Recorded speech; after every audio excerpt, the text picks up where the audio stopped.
Fórmula Noticias Tabasco presenta La Entrevista.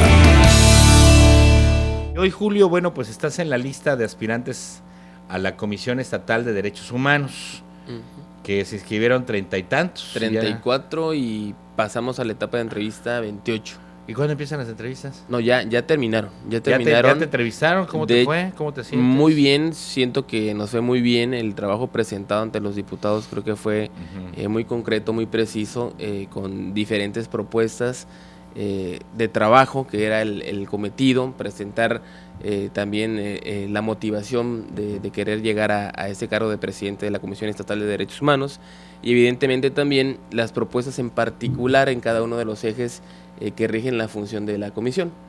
Dijo la diputada Solange Soler, que encabeza la Comisión precisamente de Derechos Humanos, que nadie tiene nada seguro, porque no hay padrinazgos para encabezar la comisión, que en este caso serían 24 padrinos mínimo, los que elegirían al nuevo ombudsman. Y no sé si ya, tú me dirás, si ya se creó la figura de ombudswoman, en caso de que hagan una mujer, o también cuando es mujer se le llama ombudsman.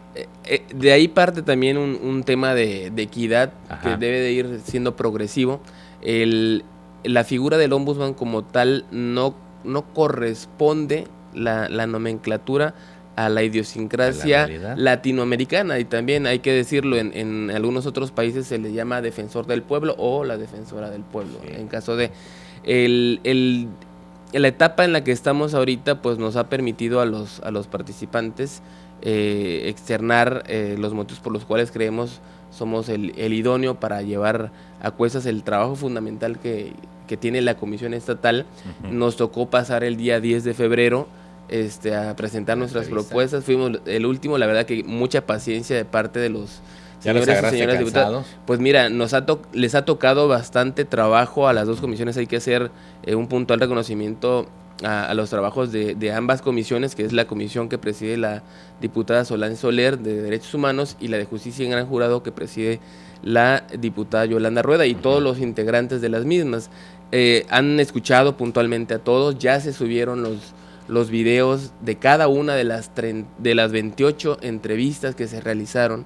Ya están disponibles en la página del Congreso del Estado, y es muy importante para la ciudadanía y toda aquella persona, miembro de la sociedad civil, ciudadano de común o empresario incluso, poder checar, ¿no?, los perfiles y lo que se dijo de parte de cada uno.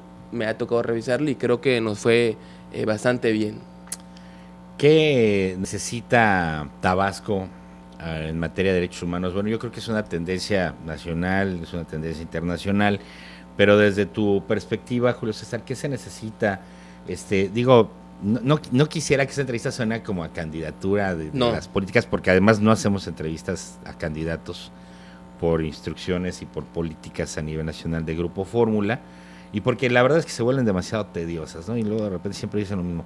Pero bueno, como especialista en la materia, ¿qué hay que Fíjate que me he topado en el desarrollo profesional, en el ámbito académico, que me ha tocado la oportunidad de ir a los diferentes municipios, a muchos de ellos.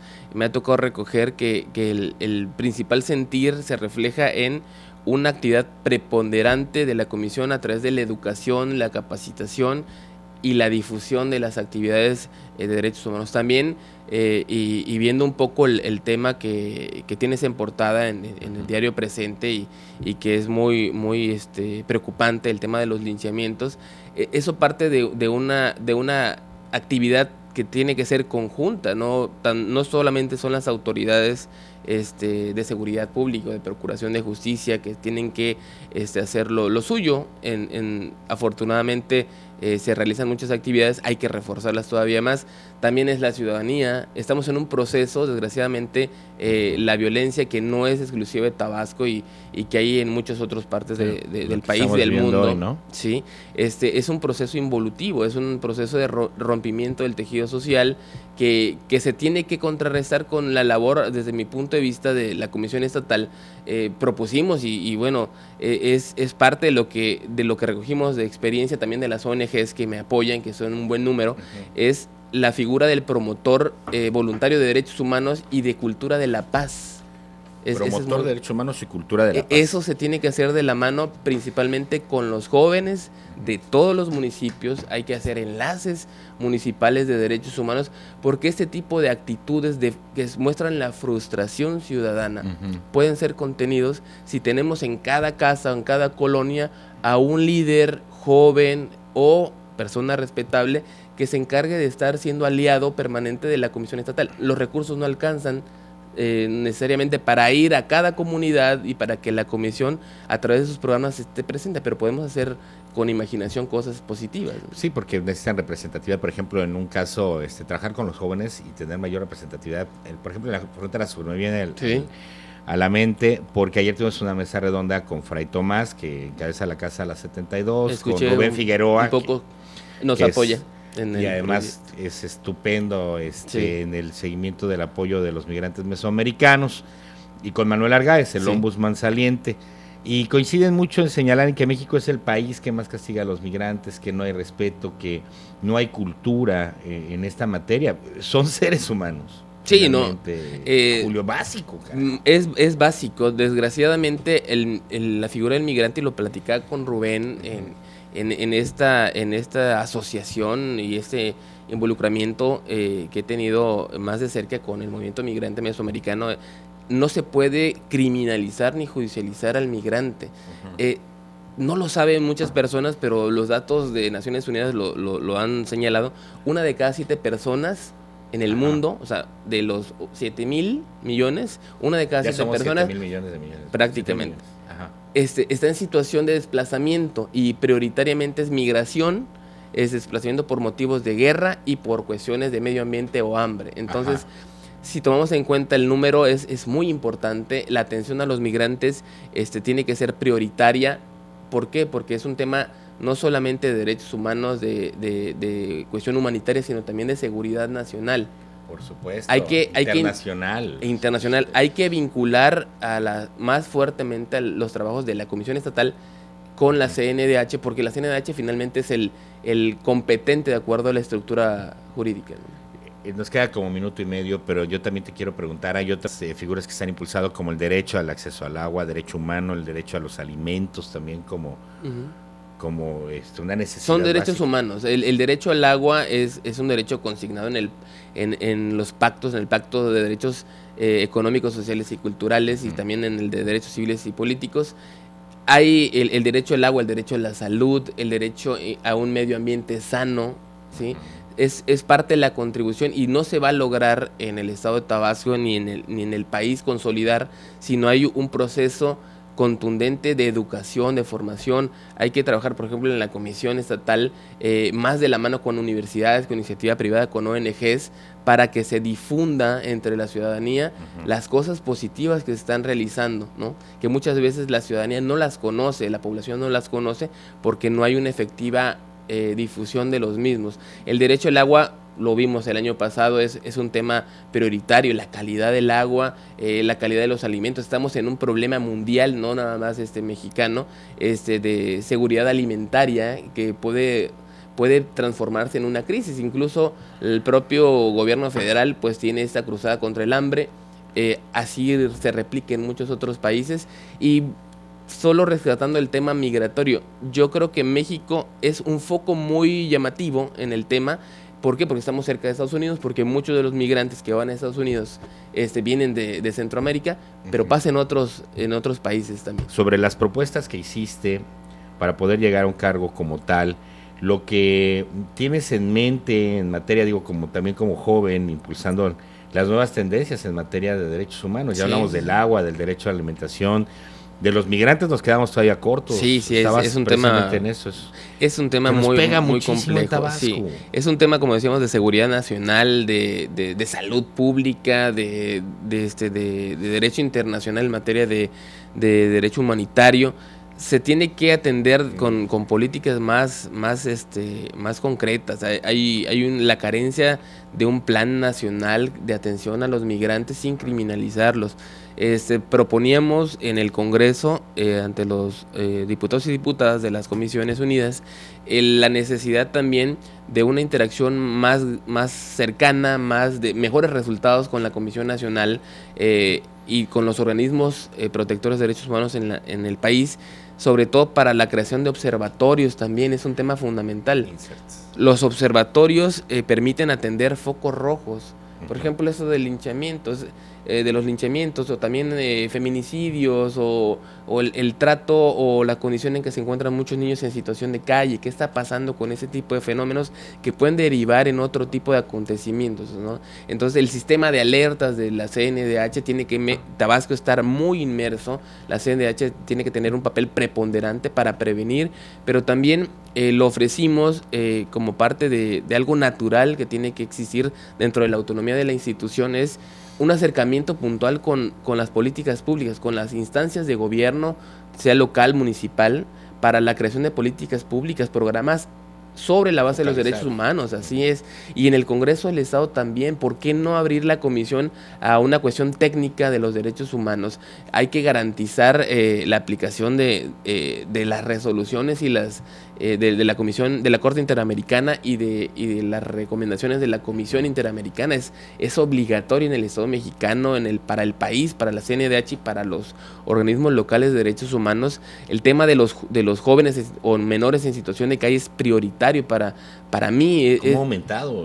Ha aumentado, y hay un tema detrás que es la trata de personas, la explotación. Exacto, ¿cómo de repente ves que en los cruceros hay señores cargando niños a deshoras de la madrugada pidiendo dinero? Sí. Y pues lo que te hace es sospechar que es trata, no que necesariamente tienen una necesidad. No descarto la posibilidad de que a lo mejor algún padre migrante o algo esté atravesando una situación difícil de por sí ya, pero pues sí pudiera haber trata y nadie hace nada. Y entonces, ¿cómo actúa ahí, por ejemplo? ¿Cómo debería actuar? Fíjate que la comisión tiene que ser muy respetuosa de cada una de las instancias, pero puede proponer cosas interesantes, puede proponer cambios a la legislación que involucra el tema de niños, de menores y de jóvenes en particular. ¿Por qué? Porque está en la instancia del DIF, está la Secretaría de Seguridad Pública, Secretaría de Salud, la propia Fiscalía.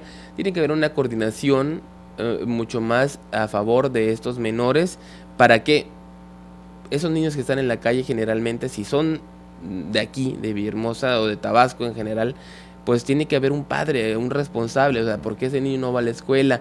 Un control, ¿no? Un control. En otros países ha ocurrido, europeos y latinoamericanos, que en caso de ausencia de un menor a la escuela, por ejemplo, pues se está reportando y se activa todo un mecanismo de seguridad pública. Incluso hasta un padre puede terminar arrestado por no justificar el por qué no fue su hijo a la escuela. Entonces, es un tema profundo detrás. Hay muchos migrantes y vecinos que vienen del estado de Chiapas y que se encuentran en esa condición que evidentemente puede ser considerado como trata, porque las condiciones características ahí están, ¿no? ¿Cómo dotar de más herramientas a la Comisión Estatal de Derechos Humanos para que, y eso lo hemos tocado muchas veces, para que no resulten simples exhortos, simples llamados a misa, que va quien quiere y quien no, y a veces hacen caso y a veces no? Sí, mira, la configuración del ombudsman, o bueno, de las comisiones estatales, es una institución de bien común, de buenas intenciones, de un proceso de cultura democrática de los derechos humanos. Como tal, por eso sus recomendaciones no son vinculantes, pero ojo, ya al menos, bueno, en general en el país, pero en particular en Tabasco, ya el ombudsman, el presidente de la comisión estatal, a través de las recomendaciones, puede solicitar la comparecencia ante el Congreso de los funcionarios X o Y, para que respondan sobre una violación, sobre todo cuando es sistemática en materia de derechos humanos. Pero si queremos ir más allá, en algún momento tiene que pasar, así ha ocurrido en otros países, tiene que evolucionar la figura de las comisiones en un tribunal constitucional específico en materia de derechos humanos, no la labor que hace la Suprema Corte, porque es una labor distinta, pero tiene que haber tribunales especializados. Así ocurre en España, y se ha avanzado mucho, por ejemplo, en el tema del ruido, la salud psicosocial. Estás afectando mi derecho. Sí, derecho a la intimidad, el tema de periodistas. O sea, hay que focalizar mucho más el tema preventivo. Hay temas pendientes en la legislación, que no se han atendido, el tema de defensores civiles de derechos humanos, cómo se les protege, qué programas tiene la comisión, no existe tampoco para la protección a periodistas y a medios de comunicación en el ejercicio sano y democrático de su labor. Entonces tiene que puntualizarse y profundizarse en eso. Y el tema también de los enlaces municipales para atender los derechos humanos es preventivo. ¿Para qué esperar que haya un detonamiento de una crisis de derechos humanos en tal región? ¿Para qué? Si se puede prevenir. Esos enlaces y el voluntario en materia de derechos humanos y cultura de la paz nos van a ayudar muchísimo. O sea, ahí está la clave. Son nuevas figuras. Vemos, por ejemplo, la situación esta de los linchados, que es un tema que hoy detonamos en Grupo Presente. Bueno, ya lo hemos hecho en otras ocasiones, porque las cifras son alarmantes. Sí. Pero también involucra organismos como la CEDH. Claro. Por eso lo que decía hace un rato de este Sistema Nacional de Alertas, incluyendo el AMBER y los observatorios y la implementación del protocolo ALBA para el tema de mujeres, etcétera, el tema de la prevención o de focalización de ciertos brotes de conductas violatorias de derechos humanos es parte de la obligación de la Comisión Estatal. Cada autoridad hace su función. Sí, su trabajo. La comisión tiene que incluso decir, oye, fíjate que por aquí veo que viene un problema, vamos a atenderlo, vamos a adelantarnos al detonamiento de ese problema, y sí se puede realizar. O sea, mira, con la parte educativa, prioritando la parte educativa, no nos interesa, bueno, a mí no me interesa como presidente tener un récord así impresionante, número de quejas, recomendaciones. Eso no es productividad eficaz. Si prevés, mucho mejor. Claro, porque evitas la violación. Muy Entonces, bien. Pues Julio, éxito. Muchísimas gracias, Gabriel. Pendientes del proceso. ¿Cuándo es el? Mira, el día de mañana cierra formalmente la etapa de entrevistas, aunque se concluyó hace unos días. Realmente por el número de candidatos se abrevió y por el trabajo tan intenso que hicieron las comisiones.